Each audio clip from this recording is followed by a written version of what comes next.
Bonjour et bienvenue dans le Grand JT d'éducation. Tout de suite, le sommaire. Alors qu'il annonce une hausse des salaires de 10% pour les professeurs à la rentrée 2023, septembre 2023, on détaille ensemble les annonces de Pape Ndiaye dans ce Grand JT. Qui est réellement concerné et surtout à quelle hauteur? On en parle dans un instant avec Norman Gourrier. Essentiel à notre écosystème, les insectes représentent 7 animaux sur 10.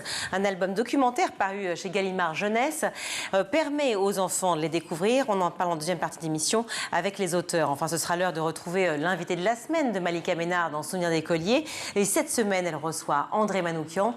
Mais tout de suite, place à l'actualité en bref avec Guillaume Ouattara.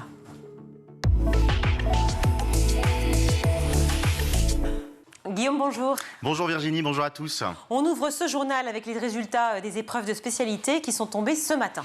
Oui, les élèves ont planché à la fin du mois de mars sur les épreuves de spécialité du bac. C'était la première fois qu'ils planchaient aussi tôt sur les épreuves. On y reviendra dans quelques instants. Eh bien, depuis 8 heures ce matin, ils sont fixés sur leurs notes, les quelques 530 000 élèves de terminale. C'est la première fois donc que ces notes arrivent aussi tôt dans le calendrier. D'habitude, elles avaient vocation à arriver en juillet. Et c'est la première fois également qu'elles compte pour le dossier Parcoursup. Du coup, eh bien, comme d'habitude, les jeunes, ils se sont lâchés. Sur Twitter, on vous a sélectionné quelques réactions qu'on va découvrir ensemble sur l'écran par rapport à ces tweets. Vous voyez ici, MDR, je prévois vraiment un bon 5 dans chaque spé. On se retrouve l'année prochaine, les 2006. Un autre tweet qui a été fait, pareil, autour des résultats du bac. J'ai même pas envie d'aller voir les notes, je stresse trop. Voilà, on reconnaît l'orthographe de nos chers élèves de terminale. Alors, l'année n'est pas finie. La prochaine étape pour eux, ça sera la philo et le grand oral qui auront lieu au mois de juin prochain. Mais ces épreuves qui ont eu lieu donc plus tôt dans l'année sont vivement critiquées, notamment parce que les candidats n'étaient pas prêts. L'association des professeurs de sciences économiques et sociales dénonce un bidouillage organisé pour masquer la réalité. Oui, cette association qui représente tout de même 2000 profs du secondaire ne mâche pas ses mots. Selon elle, eh bien, il y aurait eu bidouillage dans les notes. Explication dans un communiqué de presse. Dans plusieurs académies, les correcteurs et correctrices de spécialité SES ont découvert stupéfaits vendredi que les notes de leur lot de copie avaient été arbitrairement remontées par l'institution. En clair, ce qu'explique cette association, c'est que les notes auraient été remontées en dehors de tout contrôle de commission d'harmonisation. Les profs ont déposé les copies de manière numérique et ils ont ensuite reçu une notification sur la plateforme qui les informait que les notes avaient été augmentées ou bien diminuées. C'est un phénomène qui est normal, mais là, selon l'association, ça se serait passé en dehors de tous les écrans de radar. Autre élément dans le communiqué, l'harmonisation en masse revient à fausser un peu plus la donne. Les notes de spécialité censées jouer un rôle clé dans la sélection via Parcoursup n'ouvriront aux établissements qu'une information très partielle et biaisée. Alors en exclusivité pour School TV, on a interrogé le ministère justement pour savoir si ces allégations étaient vraies ou fausses. La réponse Grenelle, elle est très claire, c'est complètement faux. D'abord, le premier élément que nous fournit le ministère, c'est que aucune note ne peut être modifiée en dehors des commissions d'harmonisation. C'est illégal de s'amuser à modifier les notes. C'est le premier élément. Le deuxième élément, et qui est très intéressant, c'est qu'en fait, tous les correcteurs ne sont pas invités à ces commissions d'harmonisation. Ils sont en fait invités au début à des commissions d'entente, mais seul un petit panel d'enseignants est invité aux commissions d'harmonisation. Quant à savoir pourquoi cette année, massivement, les enseignants ont le sentiment que les notes ont été modifiées, c'est parce que les copies sont corrigées électroniquement. Et donc avant, ils donnaient leur paquet de copies, ils ne savaient pas ce qui se passait. Depuis cette année, quand ils donnent leurs copies, ils ont des notifications à chaque moment clé, notamment quand les notes sont modifiées. Donc le message du ministère est clair, c'est un faux débat. Faux débat et donc confusion de la part des professeurs. On va consacrer justement une émission spéciale en juin aux notes qui vont sortir justement du bac, à cette histoire de notation et d'harmonisation. On le fera ensemble, Guillaume Ouattara. Mais cette réforme du bac donc, et ces épreuves avancées dans l'année jouent sur la motivation surtout des élèves de terminale. Oui, beaucoup d'élèves ont l'impression tout simplement que l'année est finie. Pourquoi ? Parce qu'il n'y a plus d'épreuves si ce n'est la philo et le grand oral. Les notes ne sont plus prises en compte pour Parcoursup et pour le dossier. Bref, tout est joué, mais on est qu'au mois d'avril et tout est joué depuis mars. De nombreux cours ont notamment dû être supprimés pour l'organisation du bac, pour la correction du bac. Écoutez plutôt Florence Delannoy, elle est proviseure à Lille et responsable académique du syndicat SNPDEN et elle était interrogée ce matin au micro de France Info. Il y a eu 2 épreuves de spécialité, 2 jours, admettons. Sauf qu'en fait, on a mis des journées de révision avant, des journées de repos après. On a ajouté des journées d'harmonisation, des journées de correction. On fait passer aux élèves je ne sais combien d'euros spécifiques, ce qui fait que les professeurs sont au travail, mais ils ne peuvent plus faire cours à leurs élèves. Je me mets à la place d'un élève de seconde qui a cours de 8 à 9 et de 15 à 16 parce que tous les autres cours ont été supprimés. Bien oui, il se désengage, il n'a pas envie de se lever le matin et on peut le comprendre. Évoquons désormais le secteur de la petite enfance. Un rapport plus qu'inquiétant de l'inspection générale des affaires sociales s'est penché sur l'accueil collectif des jeunes enfants à la suite de l'empoisonnement d'un bébé dans une crèche en juillet dernier. Que se passe-t-il quand on laisse son enfant à la crèche? C'est la question angoissante que se posent de nombreux parents le matin quand ils déposent leur enfant.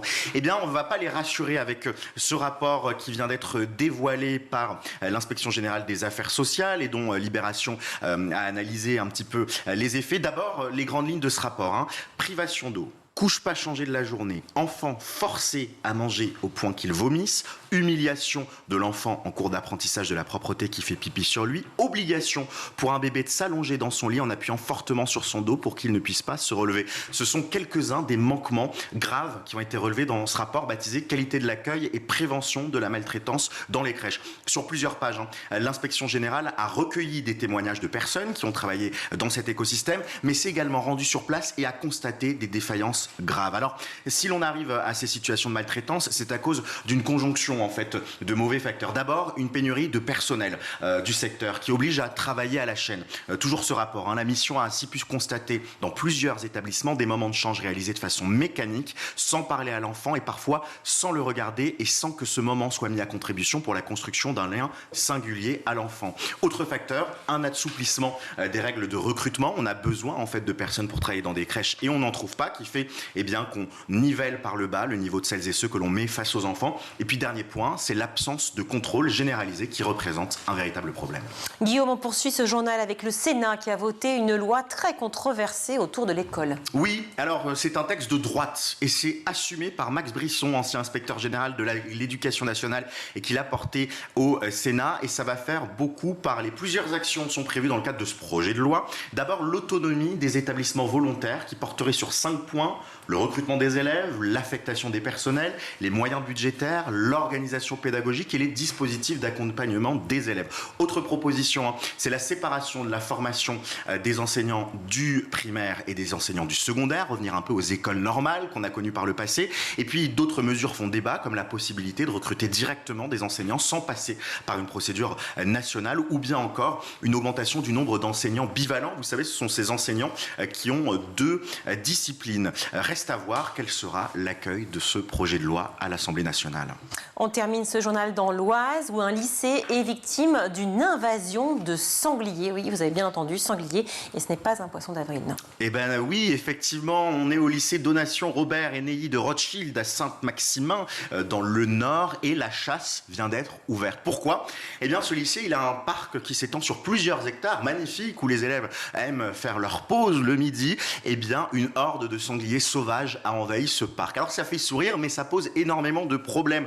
Nos confrères du Parisien qui ont enquêté ont notamment appris que le terrain de sport a été complètement ravagé par ces sangliers sauvages. Suite à ces événements, donc, la préfecture a pris la décision d'autoriser des battues qui vont avoir lieu jusqu'à la fin du mois de mai 2023, uniquement, heureusement, pendant les heures où les élèves ne seront pas là pour éviter les accidents de chasse, et un lieutenant de louveterie sera chargé de coordonner ces opérations. C'est une nouvelle activité dans les écoles de la chasse.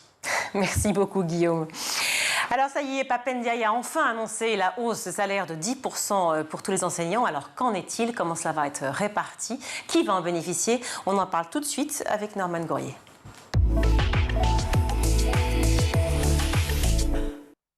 Et pour en parler, je suis ravie d'accueillir Norman Gourrier. Bonjour. Bonjour. Merci d'être avec nous, Norman. Vous êtes secrétaire général du SNCL, le syndicat national des collèges et des lycées. La revalorisation des profs, ça y est, c'est enfin pour septembre prochain, dans quelques mois. Annonce faite de Pap Ndiaye hier chez nos confrères d'RTL.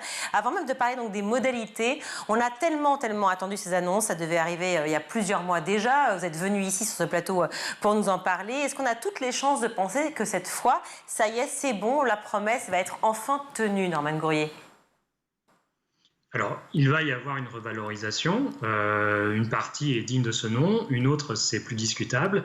Et le caractère exact de cette revalorisation, à l'heure actuelle, est encore inconnu. Le ministre doit donner les derniers arbitrages la semaine prochaine, puisque la dernière réunion d'échange avec les syndicats, je vous rappelle, unanimement, les syndicats ont claqué la porte et quitté la réunion à cause du contexte global de manque de dialogue social dans la réforme des retraites, mais pas seulement, aussi parce qu'il y a beaucoup de points d'accord de branche à voir au niveau de la revalorisation et de la retraite qui ont été refusés par le ministère. Donc cette absence de dialogue a donné lieu à un refus de continuer l'échange de la part des syndicats. Donc on ne sait pas quels sont les derniers arbitrages du ministère qui vont être pris ou qui ont été pris le ministère seul, sans nous. Donc voilà, il y a encore une surprise pour tout le monde à ce niveau-là et des choses à vérifier. On découvrira et on jugera sur pièce. Mais alors, quand vous dites que vous ne savez pas, ça veut dire quoi? C'est-à-dire qu'on va vous envoyer une petite lettre avec toutes les informations et vous n'aurez plus rien à dire? Vous n'aurez plus qu'à appliquer? Et oui, malheureusement, maintenant, depuis quelques années, la nouvelle mode de communication ministérielle, c'est de donner les informations par voie de presse. Donc nous-mêmes, en tant que représentants du dialogue social, nous apprenons les décisions ministérielles par la presse. C'est hélas un peu dégradant et dommage pour la qualité du dialogue social, mais c'est probablement ainsi que les choses vont encore être faites et vous verrez que la semaine prochaine, sur une radio, une télévision, nous aurons l'annonce des chiffres exacts avant même que les syndicats en soient informés. Eh bien, espérons que ce soit chez nous, sur School TV. En tout cas, on va quand même essayer de parler ensemble des modalités, ou de ce que vous savez en tout cas de ces modalités-là, ou ce que vous imaginez en l'écoutant hier. Très humblement, j'ai pas du tout trouvé que ces annonces étaient effectivement d'une limpidité absolue. On peut détailler. Le ministre annonce plus 10% pour un salaire moyen, avec une promesse, ça c'est certain a priori, pas moins de 2000 € en début de carrière. Est-ce que c'est si simple que ça? Donc 10% pour tout le monde, à démarrer avec 2000 € minimum? Évidemment non. On a des précisions qui ont été apportées par Pape Ndiaye par rapport à la dernière hypothèse, qui était l'hypothèse A, qui avait été soumise par le ministère.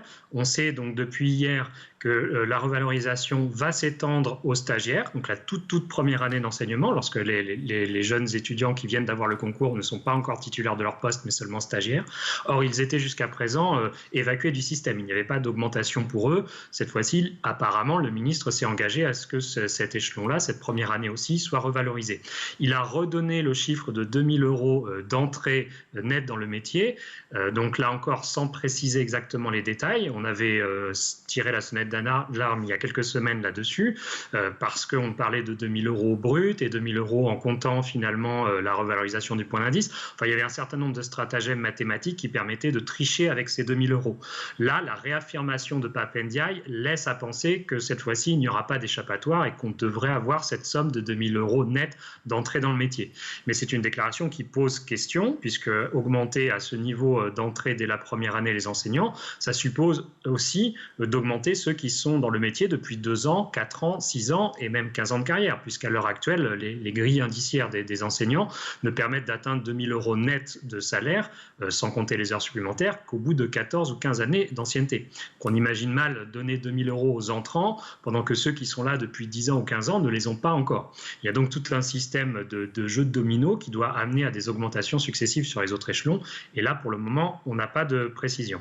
Enfin, vous parlez du salaire moyen, donc une augmentation de 10%, et là, il y a une contradiction dans les déclarations du ministre d'hier, puisqu'il parle de la partie inconditionnelle d'augmentation de 10%, et il avoue avoir 2 milliards sur la table pour payer ces 10%, et d'un autre côté, il évoque la question du pacte, qui serait selon lui rémunéré à hauteur de 3 650 € par an, soit, dit-il, l'équivalent de 10% d'augmentation.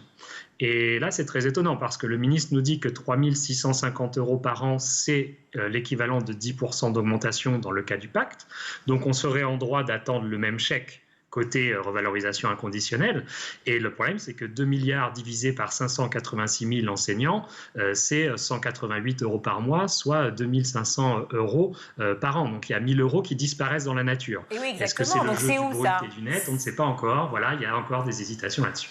D'accord, on peut reparler de ce pacte enseignant, hein. Donc je disais une augmentation, effectivement, enfin vous le disiez, une augmentation du salaire des profs avec une contrepartie de leur part et des missions supplémentaires. Donc ça veut dire quoi? Ça veut dire qu'en fait, les professeurs, ils démarrent leur carrière, si on comprend bien et qu'on décrypte ensemble le discours de Pap Ndiaye hier, enfin les annonces de Pap Ndiaye hier, donc les 10% pour les professeurs entrant dans le métier, 2 000 € net par mois. Ok, les 10%, on ne sait pas comment elles sont établies, en fonction de l'ancienneté ou pas. Ça, c'est un flou artistique. Le pacte enseignant, ce sont des missions supplémentaires et donc un travail supplémentaire. En gros, le travailler plus pour gagner plus. Ça veut dire quoi? Ça veut dire qu'en fait, les professeurs acceptent de nouvelles missions et donc seront payés plus, mais plus par rapport à leur salaire existant ou par rapport à la nouvelle revalorisation qui va donc être effective à la rentrée prochaine. C'est vrai que là, les mots du ministère sont assez trompeurs parce que donner 3 650 € par an pour le travail du pacte, donc des nouvelles missions que le ministère annonce à hauteur de 72 heures annuelles de travail. Si vous faites un calcul à l'heure pour voir à peu près à combien seront payées chacune de ces heures supplémentaires, eh bien, ça veut dire pour des jeunes enseignants qui, à l'heure actuelle, sont payés un peu moins à l'heure supplémentaire traditionnelle, un peu d'intérêt. Ce sont des heures qui seront légèrement mieux payées que les heures supplémentaires actuelles, mais on parle vraiment de 5 à 6 € de plus par heure. Donc un gain modeste, un gain certes, mais un gain modeste, avec une somme qui est due. C'est un travail supplémentaire, donc évidemment, on ne revalorise pas, on paye juste l'argent qu'on doit à quelqu'un qui fait un travail en plus.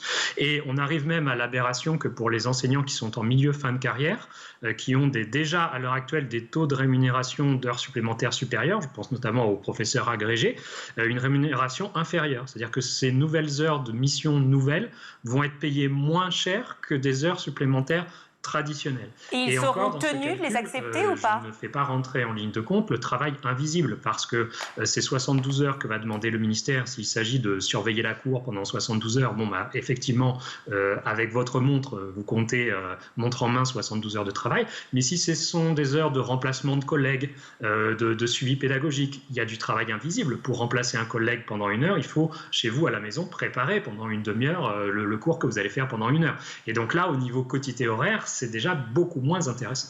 Et ces professeurs seront tenus d'accepter justement ce pacte enseignant? C'est une obligation, une proposition? Alors, ça se présente comme une proposition, mais là où c'est assez pervers comme système, c'est qu'il y aura des quotas de possibilités, donc des volets, des enveloppes budgétaires de missions qui seront données par établissement.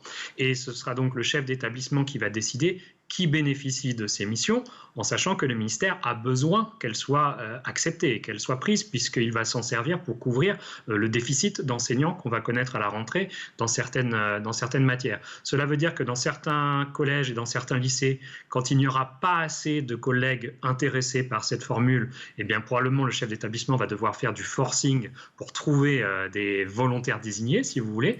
Et à l'inverse, si par exemple on imaginait que beaucoup d'enseignants sont intéressés par cette enveloppe dans un même établissement, mais qu'il n'y en a pas assez pour tout le monde, il faudra faire des choix. Donc on voit bien que c'est un pacte qui pourrait même être refusé à des gens volontaires si tout simplement il y a plus de candidats que d'enveloppes budgétaires. Mais alors, l'enveloppe budgétaire, pour bien que je comprenne, Norman Gourrier, pardon, mais c'est assez complexe pour nous, ceux qui ne sont pas forcément vraiment immergés dans ce métier-là. 3 milliards d'euros de budget évoqué par Pap Ndiaye, donc 2 milliards versés de manière inconditionnelle, on l'a dit. Déjà, premièrement, ça veut dire quoi, inconditionnel ? C'est-à-dire qu'en fait, c'est 2 milliards versés. C'est une manière de préciser ce que le terme revalorisation devrait vouloir dire en lui-même. Lorsqu'on revalorise quelqu'un, on augmente son salaire sans lui demander de contrepartie de travail. Ça veut dire qu'il est mieux payé pour le même travail. On ne devrait pas, en toute logique, avoir besoin de préciser un conditionnel. En réalité, c'est un pléonasme. Donc c'est vrai que ces 2 milliards sont censés être versés à tous. Excusez-moi, Norman, pour bien comprendre, ça veut dire que ces 2 milliards-là ne sont alloués uniquement aux fameux 2 000 € nets prévus pour les enseignants qui vont démarrer leur carrière ? Non, ils vont permettre quand même une revalorisation de plusieurs éléments qui composent le salaire des enseignants. Par exemple, la revalorisation de l'ISO, c'est la prime, l'indemnité de suivi et d'orientation des élèves. Tous les mois, un professeur touche cette prime pour suivre ses élèves et les orienter vers leur métier. Et donc, cette prime va être augmentée inconditionnellement pour tous. C'est aussi mérité puisque le travail de suivi des élèves et d'orientation demande de plus en plus d'heures et de plus en plus chronophage au fil des années. Et cette prime n'avait pas été revalorisée depuis longtemps. Donc ça veut bien dire que tous les enseignants, y compris les plus anciens, vont voir tous les mois 60 € net de plus sur leur feuille de paye pour cette indemnité. Il y a aussi donc une augmentation de la prime d'attractivité. Ça, c'était la prime qui avait été mise en place par Jean-Michel Blanquer en début de carrière. Donc celle-ci devrait être étendue. La dernière hypothèse qu'on avait du ministère, c'est qu'elle serait étendue à tous les collègues qui sont hors classe échelon 3 ou moins, c'est-à-dire ceux qui sont en début et milieu de carrière, mais rien pour les collègues de fin de carrière ou qui sont en classe exceptionnelle. Or, hier, Pape Ndiaye a corrigé le tir en précisant que cette augmentation concernerait tout le monde. Donc, on s'attend à une augmentation échelonnée de la prime d'attractivité qui sera très forte pour les débuts de carrière, probablement 230 € bruts par mois pour les premiers échelons, ce qui permettra d'atteindre les 2000 € nets pour les tout premiers échelons, et puis 180, 160 et peut-être jusqu'à 60 € bruts pour les tout derniers échelons.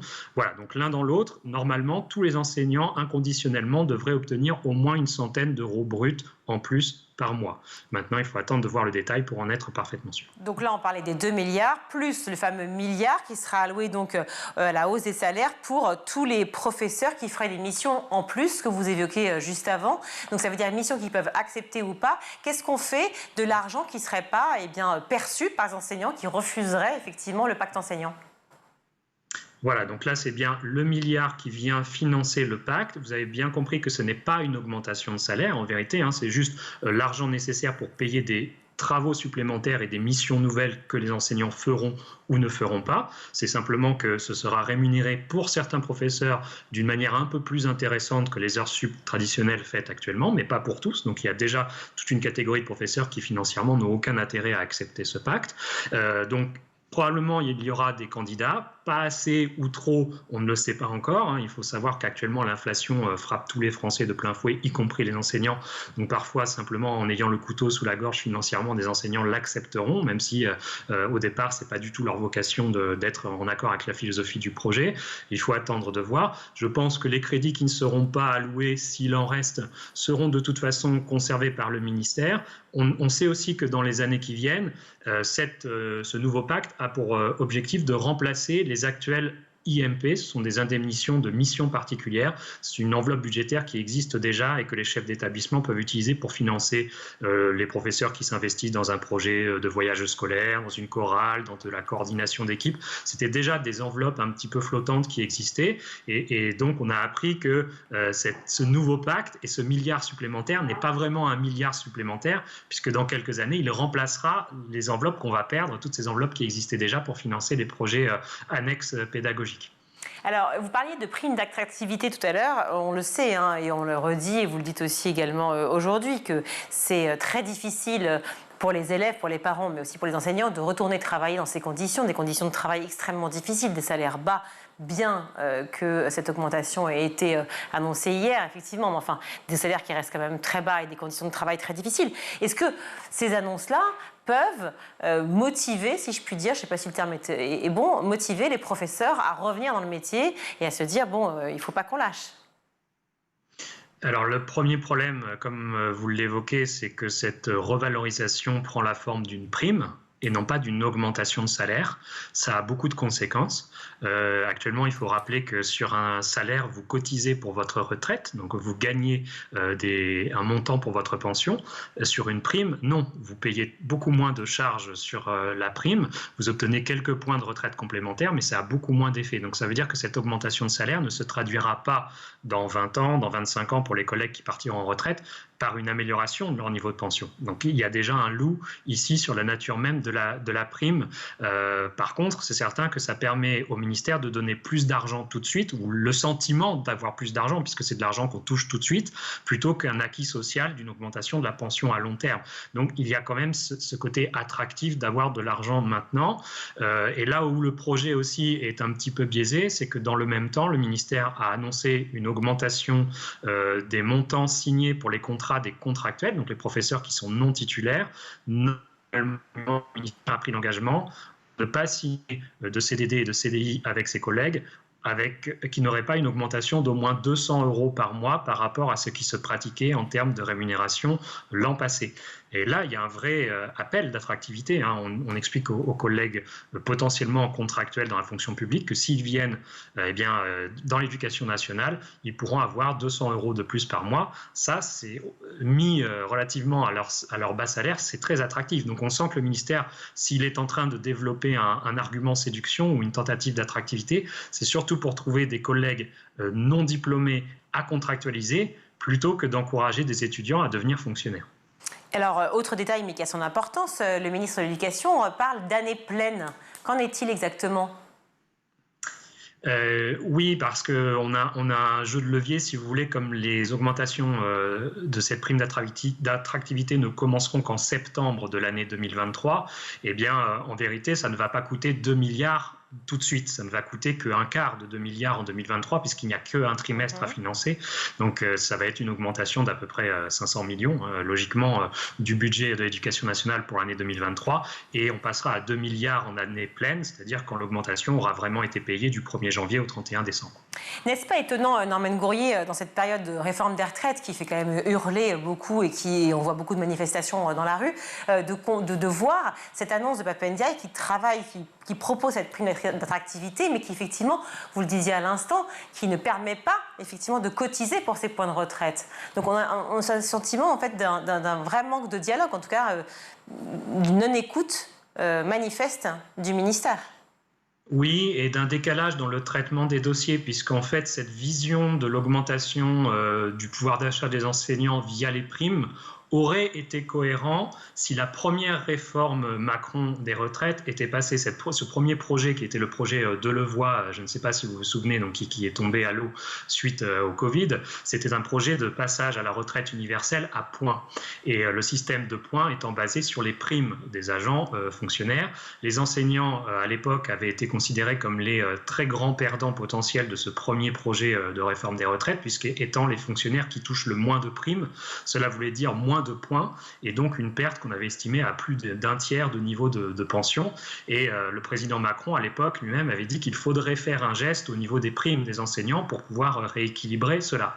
Entre-temps, le projet 1 des retraites est tombé à l'eau. On ne parle plus en système de points, mais le projet revalorisation par prime, lui, a dû continuer son chemin et arrive aujourd'hui sous cette forme, alors que voilà, l'idée d'un système de retraite par points a fait long feu pour le moment. À moins que ce ne soit une manière au contraire très judicieuse de préparer l'avenir et que derrière la réforme que nous combattons aujourd'hui de repousser de l'âge légal à 64 ans, s'en profile une autre qui sera le grand retour du système universel par points. Et ça, seul l'avenir nous le dira. Pape Ndiaye a également annoncé une nouvelle mesure hier concernant le harcèlement scolaire. L'enfant harceleur sera désormais exclu de l'école dans laquelle il se trouve et sera scolarisé avec l'accord du maire dans un autre établissement, d'ailleurs sans l'avis des parents. Est-ce que ce n'est pas déplacer le problème? Et puis, est-ce que ce n'est pas aussi faute de se relancer un peu, de se rebalancer le bébé, si je puis dire, entre mères, puisque pourquoi une commune accepterait un enfant harceleur et pas une autre? Nous, au SNCL, on est surtout très étonnés de ce regain d'autorité potentielle du ministère. On se demande un peu où il va aller chercher sa force morale pour tenir cette ligne face aux familles et s'émanciper de la vie des familles pour déplacer les enfants, alors qu'à l'heure actuelle, par exemple, lorsqu'un professeur est agressé par un élève, je vous rappelle que dans la majorité des cas, c'est l'enseignant qui est déplacé. C'est la victime qui est déplacée dans un autre établissement, tandis que l'élève agresseur reste dans les locaux. Donc là, on est en train de tenir un discours de fermeté qu'on n'est même pas capable de promettre et d'appliquer lorsque ce sont des professeurs qui sont victimes des élèves. Donc je pense que ce discours est d'abord un effet d'annonce qui vise à construire une image de fermeté. Vous avez entendu parler sans doute du Sénat qui vient de faire passer un projet de réforme pour l'éducation nationale qui est orienté avec énormément de curseurs qu'on pourrait juger très réactionnaires sur beaucoup de points pour l'éducation nationale. Je pense que la majorité présidentielle veut continuer à donner le change et donc on joue de cet affichage. Dans les faits, je crains que très peu de cas puissent se concrétiser avec le déplacement d'un élève dans ce cas. Dernière question par rapport à la fermeture des classes qui est annoncée. Le syndicat SNES-FSU annonce 2265 fermetures de classes pour la rentrée prochaine. Pour le ministre de l'Éducation, il le dit clairement, il dit que c'est un problème lié, c'est lié à un problème d'attractivité du métier d'enseignant. Est-ce que ce n'est pas une façon de reconnaître clairement les manquements de l'État et puis aussi les manquements peut-être de son prédécesseur, Jean-Michel Blanquer, sur cette situation qu'on aurait pu clairement prévoir? Oui, c'est vrai que c'est un aveu de faiblesse dont on n'a plus l'habitude, tant les discours et les postures de communication du ministère depuis quelques années sont assez rodées et tournent généralement toujours à la langue de bois. Donc on nous oppose toujours la question de la démographie et des chiffres pour justifier les fermetures de classes, mais pour une fois, le ministre reconnaît que ce n'est pas la seule raison. Et d'ailleurs, derrière tout ça, le système complet est organisé par rapport à ce déficit d'enseignants, puisqu'on a de moins en moins d'enseignants titulaires, et bien maintenant, on leur impose plus d'heures supplémentaires, on leur propose un pacte pour travailler plus, puisqu'on va utiliser les enseignants qui sont encore là pour faire le travail de ceux qui n'arrivent plus et de ceux qui ne sont plus recrutés.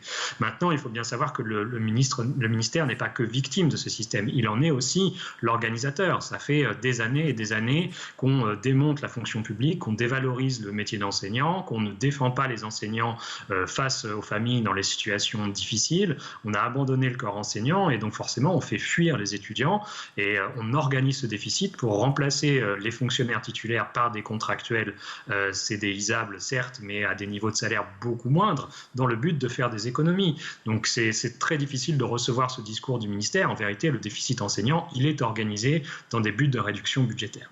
Déficit enseignant, et je reparlais des fermetures de classes. D'ailleurs, la justification de ces fermetures, c'est la baisse démographique. Cette baisse, elle est valable pour le primaire, bien sûr, puisque l'année 2020 a été catastrophique pour le nombre de naissances. Donc, évidemment, ça se répercute mathématiquement sur 2023 pour l'entrée des enfants en maternelle, en petite section. Mais quid des fermetures de classes, justement, au collège? On n'y est pas encore sur cette baisse démographique. Comment la justifier?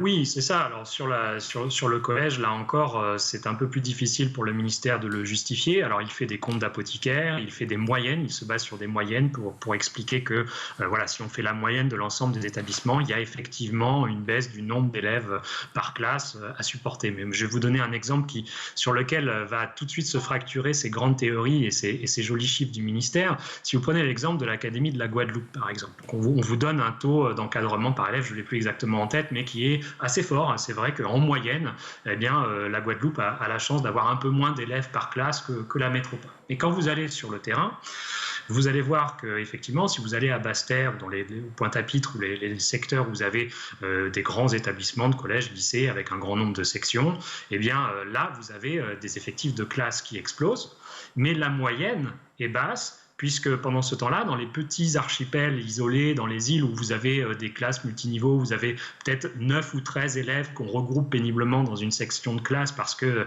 voilà, s'il faut prendre le bateau pour aller à l'école, et vous avez des taux très bas. Donc si vous faites la moyenne, vous avez l'impression que tout va bien en Guadeloupe, mais il y a des classes à 32 et 34 élèves en Guadeloupe. Simplement, il y a des phénomènes structurels qui empêchent ailleurs d'avoir des sections au-delà de 12 et 13, et la moyenne paraît acceptable, alors que sur le terrain, il y a des situations inacceptables. Et c'est la même chose pour les secteurs de très grande ruralité ou très grand isolement sur la métropole. Vous avez des campagnes, dans les campagnes, on va faire une classe de premier degré avec des CP, CE1 mélangés au CE2, CM1, parce que voilà, on n'a pas la possibilité d'ouvrir différentes classes. On fait des classes uniques, et même quand on fait une classe unique, on peine à avoir 17 ou 18 élèves dans la vallée du Rhône. Et puis ailleurs, vous avez dans les villes, dans les banlieues, des classes qui explosent. Donc ces moyennes, elles ne renvoient à aucune réalité en vérité.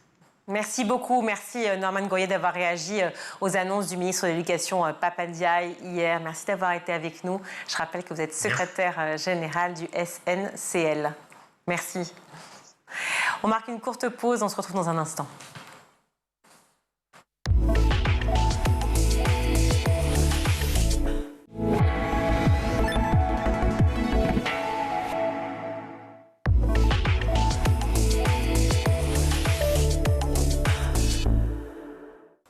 De retour sur le plateau du Grand JT, je suis ravie d'accueillir Camilla Leandro. Bonjour. Bonjour. Merci d'être avec nous. Vous êtes chercheuse spécialiste des insectes et de leur conservation. Vous nous emmenez dans une plongée absolument remarquable au cœur de la vie des petites bêtes. Alors des gérisses, des belles dames, des menthes religieuses, des coccinelles, des cigales, enfin bref, tout un tas de petits animaux qu'on connaît bien et en même temps si peu, et on va en parler. Vous montrez la nécessité des insectes pour le monde des humains à travers cet album que l'on voit ici. Voilà, Insectes, que vous voyez mieux, coécrit avec Florence Tinard et illustré par Benjamin Flou chez Gallimard Jeunesse. Alors les insectes, est-ce que ce sont les premiers animaux, en fait, les premières petites bestioles que l'on rencontre quand on est enfant? Sans doute. Alors, pas que les insectes, on pourrait rester sur la vague et grande catégorie des petites bêtes, parce qu'on peut penser aussi aux araignées, les escargots aussi, je pense que ça attire pas mal l'œil des enfants. Mais effectivement, tous ces petites bêtes, ces animaux minuscules, je pense que quand on est par terre, et puis plus on regarde, plus on y trouve, et ils sont tellement divers, je pense que c'est effectivement dans nos premières rencontres quand on est enfant. Alors pourquoi justement vous voulez écrire cet album, ce livre, Insectes? Quelle a été la nécessité? Peut-être montrer la diversité d'abord, une diversité, bon déjà il y en a très peu par rapport à tous les insectes qu'on a vraiment décrits dans notre réalité, mais c'est important toujours de apporter un peu plus d'informations sur ceux qui sont connus, apporter des nouvelles espèces qui pourtant sont en France. Par exemple, la magicienne dentelée est une espèce protégée française, une très grande sauterelle, mais que très peu de personnes ont peut-être entendu parler de ce nom. C'est une espèce qui se cache très très bien. Donc c'était vraiment une nécessité de montrer ces espèces qui sont proches de nous, mais en même temps éloignées quelque part culturellement ou dans nos imaginaires. Et aussi, ce qui était très important pour cet album, c'était de montrer à quel point il y a des choses qui sont communes, quelle que soit l'espèce. Alors ça peut être une plante, un insecte, un humain, on a tous des besoins, et ces besoins, c'est s'alimenter, c'est se protéger et c'est se reproduire. Donc en fait, c'est le fil rouge qu'on va retrouver dans cet album. Alors se protéger, c'est vraiment le terme. Effectivement, lorsqu'on est être humain, a priori, les insectes, on essaie de s'en protéger justement. On se dit pas, chouette, une guêpe arrive. Une coccinelle, c'est toujours mignon. On se dit, c'est pas... non, finalement, non. J'ai eu une attaque de coccinelle, c'est horrible quand elles arrivent à plusieurs. Ça peut être dangereux, une attaque de coccinelle? Est-ce que vous étiez vraiment en danger? Ah bah oui, en tout cas j'ai crié, donc c'est un signe de danger. Non mais vous criez souvent. Non mais j'avais un nid de coccinelle au-dessus de mes volets, donc quand je les ouvrais, ça tombait comme ça et elles laissaient du pu, des choses un peu dégoûtantes, quoi. En fait, elles sont en train de se protéger du froid. Et chez vous, il fait chaud, et je pense que c'était l'hiver. C'est arrivé l'hiver. En fait, elles retrouvent refuge auprès de vos fenêtres. Et quand vous les ouvrez, en fait, je pense qu'elles ont été plus ou moins écrasées. C'était pas forcément du pu, c'était peut-être de la coccinelle écrasée. Oh. En quoi nos insectes sont utiles? Alors, déjà, d'une part, des remarques qu'on a aussi, c'est on a quelques clichés et quelques stéréotypes qui sont tellement ancrés culturellement. C'est pas toujours vrai que la guêpe elle est méchante ou que le moustique nous veut du mal. Non mais enfin la guêpe qui s'y frotte s'y pique quand même, c'est quand même l'objet. Elle pique, c'est sûr. Oui. Mais typiquement, elle va attaquer que si elle se sent en danger elle-même. Imaginez, vous êtes face à une baleine, même si la baleine elle vous veut pas du mal, vous pouvez avoir un réflexe. C'est tellement grand une baleine, on pourrait se sentir vulnérable. Un insecte c'est tellement petit. Il pourrait avoir cet effet aussi de waouh, il y a peut-être nous on est beaucoup plus dangereux et je pense qu'on l'est que les insectes envers nous. Ceci dit, évidemment, il y a certaines espèces qui peuvent poser problème au niveau de santé ou agriculture. Ceci étant dit, ils sont utiles déjà d'une part de leur fonction, contribuant à tout un tas de fonctions dans différents écosystèmes. Et il y a tellement d'insectes et ils sont tellement abondants qu'ils ont un rôle hyper important. Alors, ça peut aller du rôle de pollinisation jusqu'au rôle de éboueur, entre guillemets. Qui fait l'éboueur ? Les bousiers, par exemple. Ouais. J'adore les bousiers. C'est quoi, c'est les mouches Non, c'est des coléoptères, donc des scarabées, qui vont utiliser la matière fécale de vache ou de Je vais vous le trouver. Oui, il y a vers la fin. Ah. Et ils s'alimentent de cette matière fécale et aussi c'est pour le développement de leurs larves. Ce qu'il faut savoir, c'est que en Australie, on importe des bousiers qu'on élève en France parce que il y a des tonnes de déchets organiques, donc de déjections, qui traînent parce qu'on a importé beaucoup de moutons là-bas. Donc, ils nous rendent des services. Mais par ailleurs, même si ce n'est pas des services qui sont visibles, comme la pollinisation ou cet effet de éboueur, ils font tellement partie intégrante de tous les écosystèmes que le fait d'exister nous fait aussi nous exister, nous nourrir, nous protéger, parfois nous habiller. La soie, par exemple, c'est un dérivé d'un insecte. Alors, je déteste les insectes, mais je comprends qu'on en ait besoin, etc. Il y a 2 insectes dont je me pose la question de la légitimité. Les moustiques, d'abord, qui nous attaquent tous les étés, qui me créent des grandes plaques de démangeaison. Alors, est-ce qu'on peut éradiquer totalement les moustiques ? Je tente chez moi, j'ai des sprays, j'ai tout pour qu'ils meurent. Et là, sympathique. Vous cherchez à faire mourir les animaux. Et la deuxième cherche. catégorie, c'est les temps. Parce que j'ai été blessé par un taon quand j'étais petit, ça m'a traumatisé. Est-ce qu'on peut vivre sans moustiques et sans taon ? Et est-ce que je fais bien de mettre des sprays partout, quitte à m'intoxiquer tous les étés ? Non, mais vous plaisantez quand vous dites que vous cherchez la mort des animaux. Évidemment, c'est pour les éloigner. Pour les éloigner, oui. Voilà, c'est vrai que, voilà. Attention, hein. Non, parce que sinon, on le sort du plateau, Camilla. Peut-on vivre avec sans œufs ? Non. On a besoin, on fait partie d'un tout. On peut, en tout cas, c'est ma vision. On ne peut pas se présenter comme étant supérieur, beaucoup plus légitime. Le mot légitime peut paraître presque choquant par rapport à d'autres espèces, en tout cas dans ma perspective. C'est mal philosophiquement, par exemple, de mettre des sprays de moustiques tous les étés ?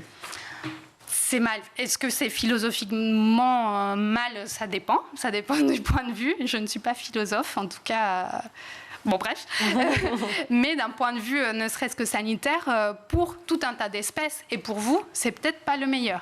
Par exemple, un gros problème des produits pesticides, insecticides, fongicides, c'est que souvent, ils vont pas aller tuer le moustique que vous voulez tuer. En fait, ça va toucher tous les êtres vivants, quel que soit l'être vivant. Donc, utiliser des pesticides ou des agrochimiques ne revient pas à s'attaquer au temps où, effectivement, par exemple, en estive, c'est une grosse problématique au milieu agro-pastoraux vis-à-vis des troupeaux.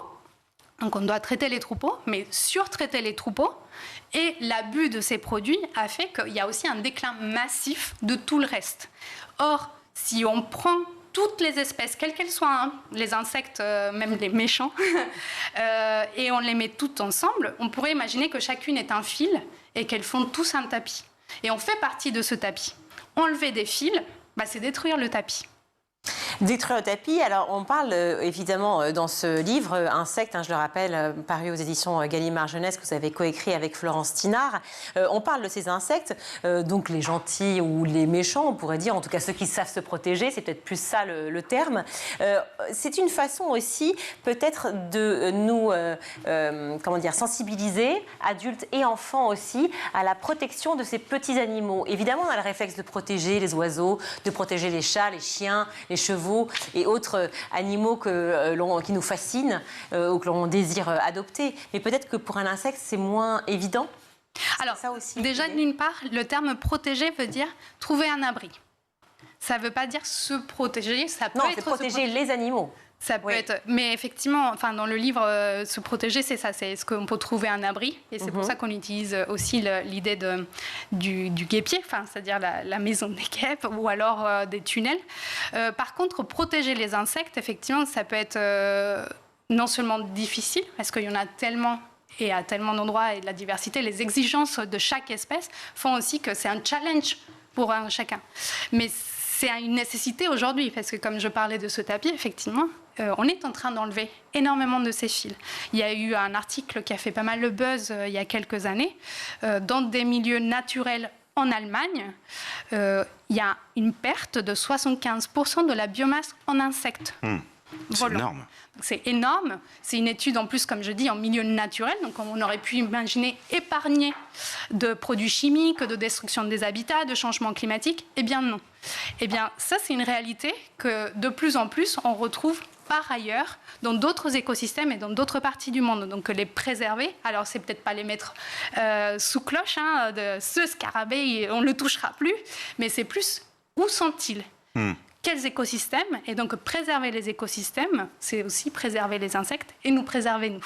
Évidemment, donc on disait trouver des abris pour ces insectes et puis mieux les connaître aussi, mieux les identifier, peut-être savoir les apprivoiser effectivement et même les aimer, pourquoi pas. On peut effectivement tomber amoureux d'une guêpe, on peut tomber amoureux, je sais pas, du petit bousier. Un petit bousier. Non, ça c'est mignon. Je crois que j'ai déjà vu. Ça marche comme ça. C'est rigolo. Ça enlève les déchets de toute façon. Alors moi, par exemple, je ne savais pas. L'écureuil, c'est un insecte. Alors qu'il y a un autre nom en fait d'écureuil. C'est l'écureuil. Il faut savoir que nomenclature, on a des noms d'espèces et de genres qui sont en latin. Et après, on va donner des noms vernaculaires. C'est ça. Et donc, on a l'écureuil, le mammifère. Et on a aussi l'écureuil qui est un papillon de nuit. Papillon de nuit qui pourrait ressembler effectivement, en tout cas qui est dans cette logique de la forêt la nuit, à côté des chauves-souris, des hérissons, du ver luisant, les carabes. On dit les carabes ? Oui. Les carabes. Oui, les carabes. Les chasseurs redoutables sont généralement nocturnes.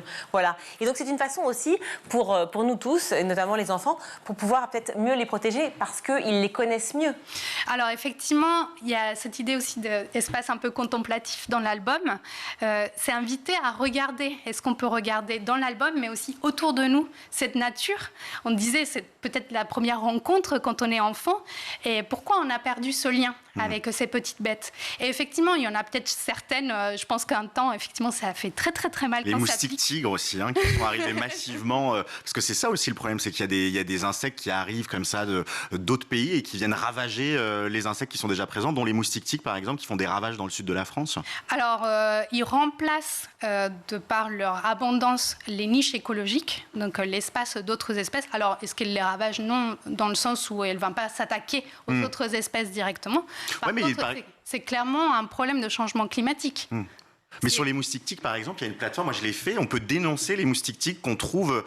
J'étais en vacances dans le sud et je me suis fait attaquer par des moustiques tigres et c'est assez mauvais pour l'écosystème. On dénonce quoi, les zones où ouais, c'est ça, en fait, il faut faire une photo du moustique et puis c'est envoyé à une agence pour signaler, etc. Et après, ils appellent et pour ensuite mettre en place des actions pour... Peut-être plutôt que de dénoncer, on pourrait juste peut-être informer. Je pense que c'est signalé pour des questions de santé, parce qu'il y a eu des transmissions de chikungunya ou alors de dengue, mais en soi, c'est pas le moustique qui va tuer l'écosystème. Un gros problème dans le sud de la France, c'est la destruction des habitats.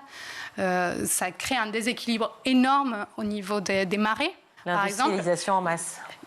Pas que l'urbanisation aussi. Ouais. Les dunes dans le sud de la France, elles ont été massivement construites. On a perdu énormément d'espèces. En tout cas, si vous voulez tout savoir des insectes, du rôle immense qu'ils ont sur Terre, tout connaître effectivement de leur vie, leur reproduction, leur naissance. C'est une invitation peut-être à mieux les connaître, effectivement. Peut-être les tolérer. Je vais tout supprimer chez moi, il n'y aura plus de pesticides, je promets. Et si possible, les aimer. Pour moi, vraiment, les aimer ou au moins accepter l'altérité, accepter cette différence et cette importance, même si c'est vraiment très éloigné de moi, ou alors dire « Ah, mais boire du sang, c'est horrible ». C'est comme ça, pour d'autres espèces, c'est important pour elles, mais c'est déjà un premier pas vers le respect de la nature dont on dépend tous. Merci mille fois en tout cas d'avoir été avec nous, Camilla Leandro. Donc Insectes coécrit avec Florence Tinard, illustration de Benjamin Floux chez Gallimard Jeunesse. Merci à vous d'être venus sur ce plateau. Tout de suite, on va retrouver Malika Ménard dans Souvenirs d'écoliers. Cette semaine, elle reçoit André Manoukian. On l'a dit, l'actualité, votre métier, c'est la musique. Est-ce que avant vous avez pensé exercer un autre métier? Il y avait un métier rêve plus jeune? Ou ça a toujours été la musique? Quand je suis gamin, non. En fait, j'avais la pression de mon père. Mon père a été obligé de tirer l'aiguille à l'âge de 12 ans. Il était doué pour l'école et il n'a pas pu parce qu'il fallait qu'il s'occupe de sa famille. Donc un jour, il m'a dit « Tu es habile de tes doigts, tu seras chirurgien. » Vous n'aviez pas choisi. Mais c'est le seul compliment qu'il m'ait fait. Donc du coup, je prenais ça un peu... Bon, voilà. Mais vous étiez d'accord avec ça? J'étais obligé. Il n'y avait pas de place pour ce que je voulais faire moi. quelque part, je me disais, si je fais tout bib, ouais, je ferais médecin du monde et tout, dans un avion, j'irais sauver les petits Africains et tout ça, d'une certaine Et manière. à quel âge il vous dit ça? Je suis au lycée, je dois être en 5e, un truc comme ça. Et avant ça? Avant ça, Est-ce que vous rêviez d'autre chose? je voulais être bijoutier ou garagiste. Pourquoi? Bijoutier parce que j'avais compris que ça pouvait gagner de l'argent. Et garagiste parce que j'étais raide dingue des bagnoles. Chaque fois qu'on m'offrait une petite voiture, je la cassais. Et je me demandais moi-même pourquoi. Je voulais voir ce qu'il y avait à l'intérieur. Ah, donc, J'étais déçu, il n'y avait rien. Ça aurait été parfait pour voir ce qu'il y avait à l'intérieur. Quoi? Garagiste. Ben oui, exactement. Et la musique, ça arrive quand? La musique, j'en fais depuis que j'ai 6 ans. Ok. Mais je pense pas en faire un métier. Parce que c'est pas dans ce que votre papa vous transmet. Ah oui, c'est pas prévu. Par contre... Lui aussi est musicien, non? Ouais, il est musicien amateur, il joue Jean-Sébastien Bach. C'est important ce que je vais dire parce que il joue Bach en annonnant. Et je me dis, c'est prenable. Ça veut dire quoi? Ça veut dire, je peux y arriver. Alors que moi, j'ai dégoûté mes gosses parce que je leur jouais du jazz et que tout d'un coup, ils disent, mais c'est quoi? C'est ce déluge de notes. Alors que lui, c'était scolaire, appliqué et tout. Et du coup, je me disais, voilà, c'est prenable, je peux y arriver. Et du coup, c'est assis. Et j'y suis arrivé. Et quand j'ai joué Bach aussi bien que lui, Parce que à c'était 6-7 ans, présent dans la maison, en fait. il s'est arrêté. Oui, il y avait toujours un piano à la maison et lui jouait, ouais. Mais pas de cours à côté. Si, il me faisait... Ah si, les cours, j'ai commencé à l'âge de 6 ans. Donc j'avais un prof de piano. Mon premier prof, c'était Cyrano Ossian à l'école arménienne, qui nous a fait faire ouf pendant 1 heure. À l'école arménienne, on n'aime pas. Hein? On n'aime pas l'école arménienne. Si, on l'aime, mais... c'est pas un souvenir... Surtout par rapport à ça, mais c'est surtout ce cours qui est bizarre, où le prof, on touche pas le piano pendant 1 heure. C'est mon premier cours, mais je m'en rappelle encore, et je le revois souvent. Il est encore là, je suis content. Ses filles sont 2 violonistes et violoncellistes extraordinaires, Astrid Cyrano-Ossian et Chouchan. Il y en a une qui joue avec Barenboim, l'autre, enfin bref. Mais cette méthode-là, de souffler, ouf, il nous a fait faire ça pendant... Pas 1 heure, le cours a duré une demi-heure. Sur le coup, on n'a pas pigé. Ça a créé quoi? De la frustration, donc une envie, la fois d'après, de poser enfin les doigts sur le piano. Mais surtout, c'était l'essentiel de la musique. Ça veut dire qu'un pianiste, il doit respirer aussi. Donc, premier cours, déterminant pour toute la vie.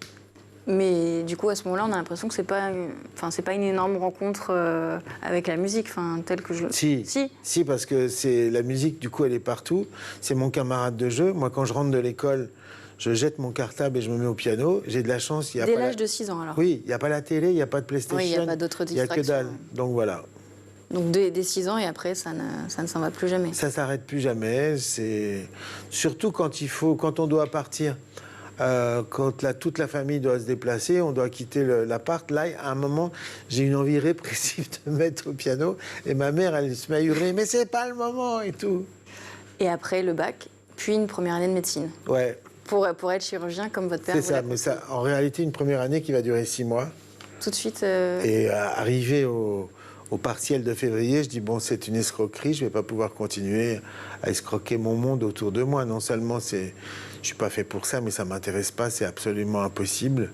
Et là, grosse introspection, parce que je vais rentrer et je vais dire à mon père que son rêve, c'est son rêve à lui en réalité, qui m'impose. Eh ben, je vais lui casser son rêve. Donc, j'ai intérêt à trouver quelque chose. Je suis rentré chez moi, je dis à mon père, papa, j'ai une bonne et une mauvaise nouvelle.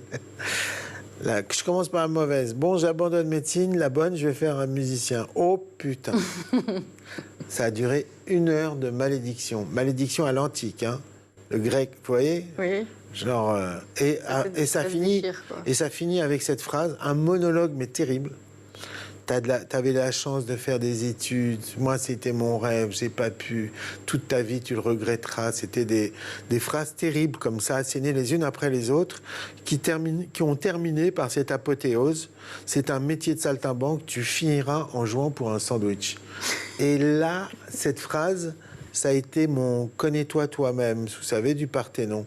Cette phrase au frontispice comme d'un temple grec, c'était mon temple à moi, tu finiras en jouant pour un sandwich. Et je me suis construit avec cette phrase.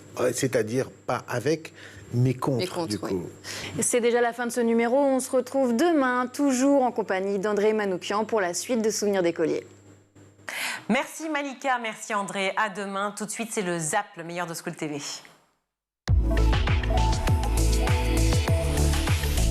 Qu'est-ce que t'apporte la robotique au quotidien et surtout, qu'est-ce que ça t'a apporté? Quels ont été les bénéfices par rapport à tes études? Est-ce que justement ça t'a apporté plus de concentration, un meilleur éveil?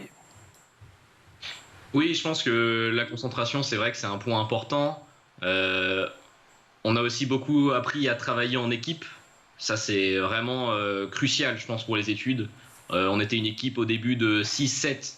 Et franchement, écouter 6-7 avis à chaque fois, c'est pas facile.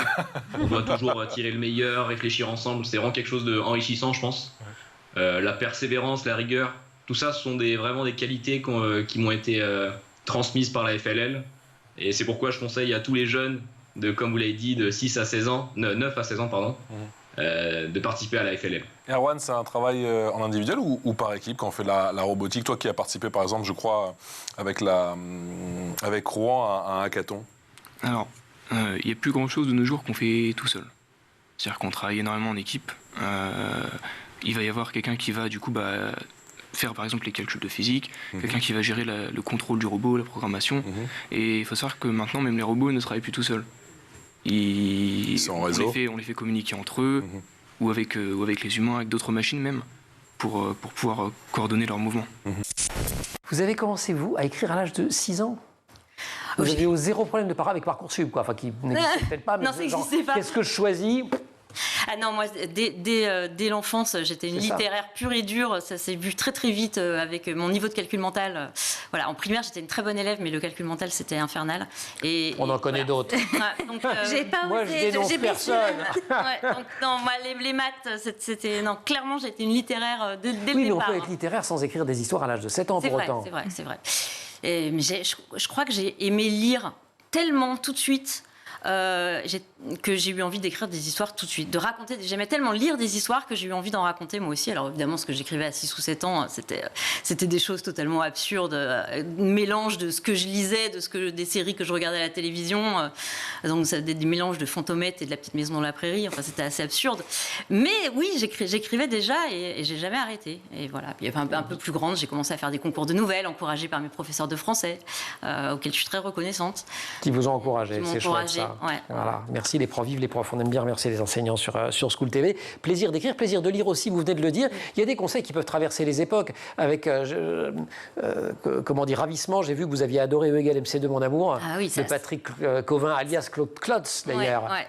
Bah, c'est le livre, je crois, qui m'a donné envie de devenir écrivain, vraiment. À ce point-là. Ouais, ça a été une révélation pour moi. Je l'ai lu en 6e, au tout début de la 6e, je l'ai trouvé dans le CDI. Alors à l'époque, je l'avais choisi pour sa couverture, parce qu'il y avait un garçon et une fille qui s'embrassaient.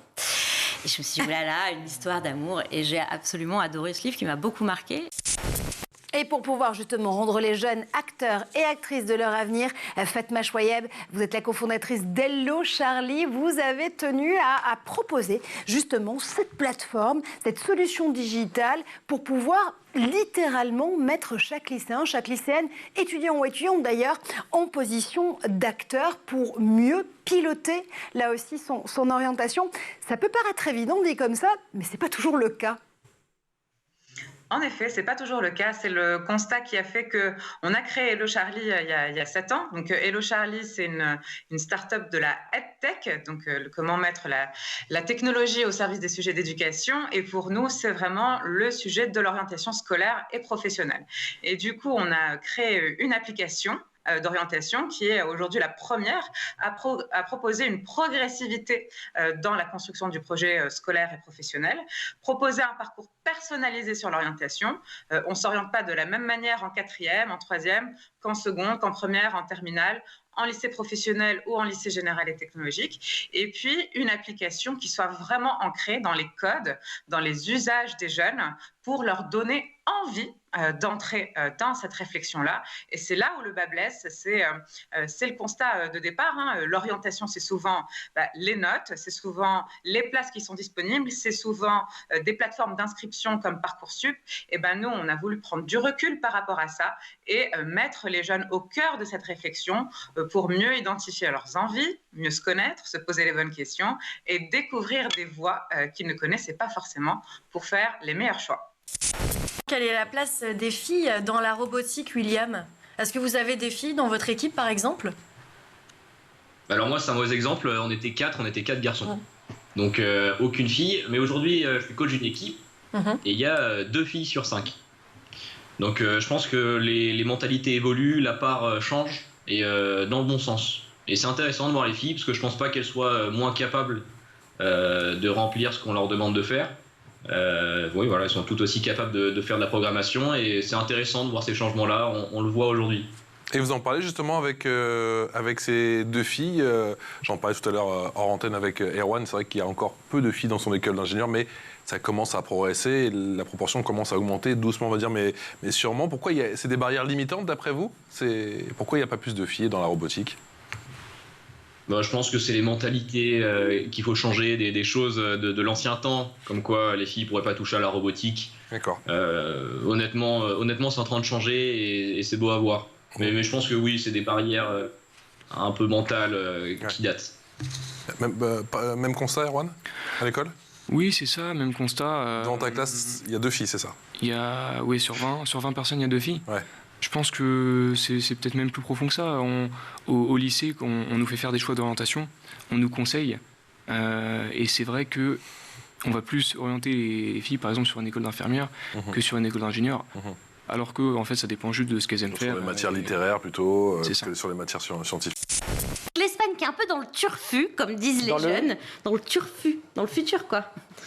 Ouais, voilà, je sais pas pourquoi j'ai écrit ça, puisque d'ici 2 ou 3 ans, figurez-vous que certains bus de Séville pourraient rouler grâce à du jus d'orange, Emmanuel. Voilà, c'est là où je me dis, j'ai un requin à ma droite et une alcoolique à ma gauche. C'est hyper sérieux, vous allez voir. Parce qu'en fait, à Séville, tout est normal. À Séville, en fait, il y a 40 000 orangers qui sont là pour décorer, donc c'est très joli, sauf que les oranges de ces orangers sont trop amères. On ne peut pas les manger. Donc, c'est comme... et ça aussi, je l'ai écrit quand même. Elles sont trop amères. C'est comme dans la chanson d'Enrico Macias. Que je vais vous chanter immédiatement. Et les oranges amères, et les oranges amères. Je vais le voir ce week-end, je suis à fond. Donc, le maire de Séville s'est donc demandé comment on pouvait éviter de gaspiller ses fruits. Et donc, il s'est dit, tout simplement, on va essayer de faire rouler les bus avec. Mais c'est là où il faut nous expliquer quand même. Alors, en fait, l'idée, c'est de récupérer le jus des oranges et de le mélanger à la boue d'une station d'épuration. Donc, tout cela, ça produit une réaction chimique et donc du méthane. Et on peut faire rouler des bus grâce à du méthane. Et voilà comment on va bientôt pouvoir faire rouler des bus grâce à du jus d'orange. Et vous pouvez même essayer chez vous. Bon, il va falloir vous presser énormément d'oranges parce que regardez, 500 litres d'orange pressée créent suffisamment de gaz pour fournir toute l'énergie d'une maison dans laquelle habitent 4 personnes, et ce pendant 5 jours. Ok. À vos oranges, pressées. Voilà, la crise énergétique, quelle crise énergétique, elle est totalement résolue. C'est la fin de cette émission. Merci à vous tous de nous avoir suivis. Schooltv.com pour revoir toutes les émissions. Canal 247 sur les Freebox, bien sûr. Merci à vous, Guillaume Ouattara. Merci beaucoup. J'ai envie de dompter une mouche maintenant. On peut faire des élevages comme ça? Bien sûr. Ah ben voilà. Non, mais le problème, c'est que, en fait, vous pensez que c'est une vanne, mais il va le faire. Je vais vraiment me renseigner. J'ai envie d'avoir plein de mouches. Dompter, non, mais l'aimer peut-être. Qu'est-ce que vous vouliez dire? L'aimer surtout. Peut-être que l'amour va avec le domptage chez vous. Il y a des mouches rayées qui ressemblent à des abeilles, qui sont magnifiques, des cirfes. Donc on peut commencer par là. Eh ben avec grand plaisir. Tout est une question de beauté. Justement, pour connaître tout sur les insectes, voilà, vous le voyez, ce livre, cette bande dessinée, Florence Tinard, Camilla Leandro, qui ont écrit cet album avec le concours de l'illustrateur Benjamin Flo. C'est chez Gallimard Jeunesse. Merci beaucoup d'avoir été avec nous. Merci à vous. Et merci à toute l'équipe aujourd'hui de School TV. À la réalisation, c'est Romain Luc. Au son, c'est Alexis Oustabassidis. Le maquillage, c'est Colline Hamel. Et à la rédaction, Emma Guessel et Agathe Delannoy. Très belle soirée à tous. Ciao.